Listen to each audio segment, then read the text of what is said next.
All right, Shalom. I want to start off by giving all praises to Yahweh Ba'Shem Yahushai Ba'Shem Rachak Wadash. Double honors to the apostles and elders of GMS who rule well. And also honor and salutations to those of you who are of the hopeful elect and are out there teaching the word of sincerity and truth. All right, so I was watching the I forget who I was watching. The elder, I think it was Elder Apostle Tahar. And because I was at work, I couldn't pull a video up, but I saw the ID 2020, so I went and looked it up, and I found this video, and in the video there are a lot of buzzwords, right, that stood out to me in regards to the RFID chip, or this identification chip that's going to be uh, the personal identification for everybody. And this is what the so-called white men, the Edomites, are going to use to enslave the whole world. All right, the scriptures talk about it. We've been talking about it for years now, and I didn't mean to press play just yet. And it's evident, man. So this video is 3 years old. So it just goes to show you that due to it being the age it is, this is it's probably further along in thought and in action than it was when this video was issued out. But it's another thing that it goes to show is that for those who think that the RFID chip or something along the lines of the RFID chip is not what the Mark of the Beast was talking about, you're sadly mistaken, man. And it's funny how all this information keeps coming out, and it gets it gets more and more evident, and no one has the decency to say, that chip probably is the mark of the beast. No one has the decency, because they're so prideful, and they've made a public spectacle of disagreeing with that idea. Now they can't. Now they got to stick to their guns, and I believe that's what Zabak's problem is. I believe that's what Tazariak's problem is, and anybody else who says anything contrary to what we say as far as the mark of the beast goes, they're just in this prideful state where they like, damn, I said this shit in public, so I can't go back on it now. But my advice to you would be to teach the truth. If that is indeed the case, I don't know what made me say that, but if that indeed is the case, where you just you got so much pride where he's like, damn, I said this in public, I disagreed with this in public, I can't come back and agree with it now. And if that's what's holding you back from telling the truth, I would advise that you go ahead and tell the truth. So I don't have much.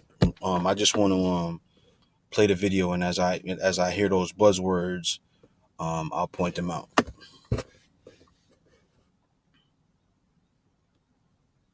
ID 2020 is a global strategic initiative aiming to help deliver against the United Nations sustainable goal of legal identity for all. Right. So here they are saying that it's a goal to have identity for everybody.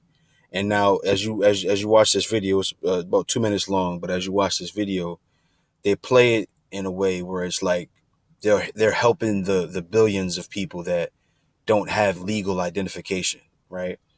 And apparently there's some initiative that the UN has, like, all these corporations, they have these initiatives, and they have these goals for things that they set out to do in a certain year or by a certain time, and they'll implement these things where they in like increments, so it would seem like it's not towards that thing, but if you're behind the scenes, what these little incremental steps are. But what they're trying to do here is that make it sound like they're helping the people, right? There's people that don't have identification. There's people that don't have access to the rest of the world, and this will help them do that, which is a bunch of bullshit. Because why do you need access to the rest of the world? Why can't I, as a man, live with my own sovereignty? Why do I need to be a part of the United States government if I can govern myself by the law, statutes, and commandments of the scriptures? Why do I need to be a part of any government if I govern myself?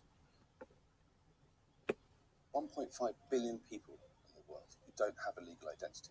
No legal identity means no bank account and social exclusion. Right. So they're playing it as social exclusion, right? Like, oh, we have to include these people, or it's a bad thing that these people aren't included in what's going on in the world. Which people who are bums, if you will, or hobos, or those homeless guys that sit underneath the doorway of your sub shop when it's closed, like those people are much better off than you, because they like that old pizza commercial. We're off the grid, right? Them motherfuckers is off the grid. Esau don't know where they are, who they are, what they were, what their occupation may have been in times past. They're off the grid. They're in a good place. And like the elder Adam always says, in this time where it comes where there's gonna be a lot of, because there's gonna be people who reject this thing. And there's gonna be a time where, you know, getting food is going to be scarce because they don't have that identification. And these people who are homeless, right? These people who have been hobos all these years, they're going to be at the top of the food chain, man. They're going to be at the top of the food chain, and you're going to see very very quickly the what is considered to be uh, status in well, status, for lack of a better term, is going to change. It's going to go from being in a Mercedes Benz or a BMW to learning how to use the padding that goes underneath the carpet, as wrapping it around your legs and clothes for warmth, man. So like, so again, they're gonna be at the top of the food chain when all of this hell breaks loose. So let me play some more of this here.